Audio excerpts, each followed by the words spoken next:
Police అంటే సమాజానికి ఒక నమ్మకం, ఒక భరోసా.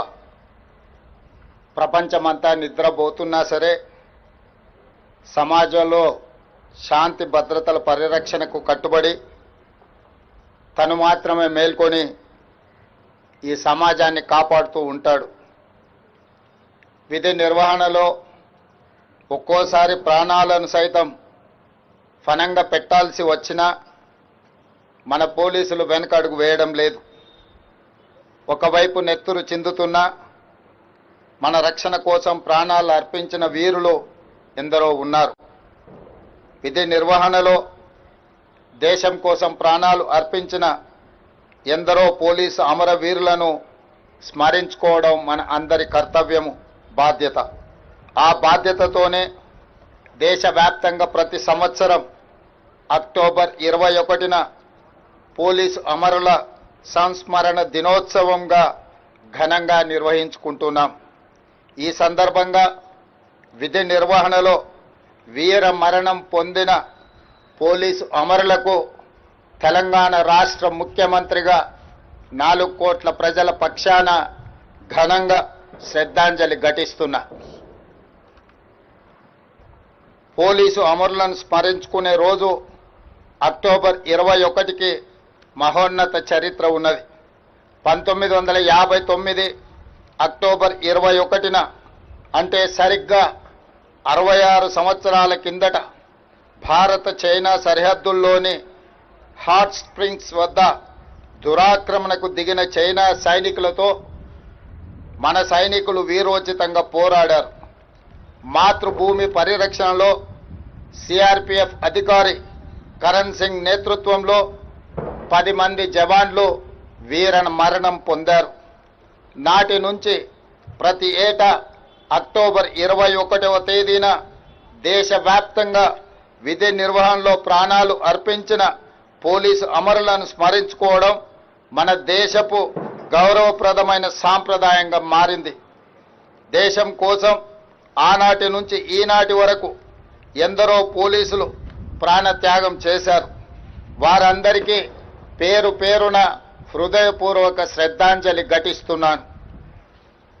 ఈ సంవత్సరం దేశవ్యాప్తంగా 191 మంది పోలీసు సిబ్బంది, తెలంగాణ రాష్ట్రంలో 6 పోలీసులు విధి నిర్వహణలో ప్రాణాలను అర్పించారు.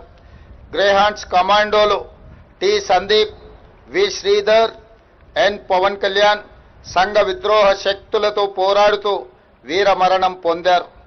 Assistant commandant Banothu Jawahar Lal, Nalgonda constable B Saidulu విధి నిర్వహణలో వీర మరణం పొందారు. 3 రోజుల క్రితం నిజామాబాద్లో సిసిఎస్ కానిస్టేబుల్ ఎంపల్లి ప్రమోద్ కుమార్ విధి నిర్వహణలో వీర మరణం పొందారు.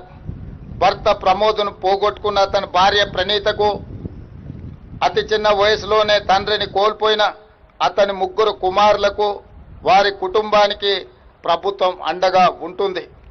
వారి కుటుంబానికి 1 కోటి రూపాయల ఎక్స్ గ్రేషియా, అమరుడైన కానిస్టేబుల్ పదవి విరమణకు వచ్చే లాస్ట్ పే డ్రాన్ శాలరీతో పాటు కుటుంబ సభ్యులలో ఒకరికి ప్రభుత్వ ఉద్యోగం, 300 గజాల ఇంటి స్థలం మంజూరు రాష్ట్ర ప్రభుత్వం చేస్తుంది.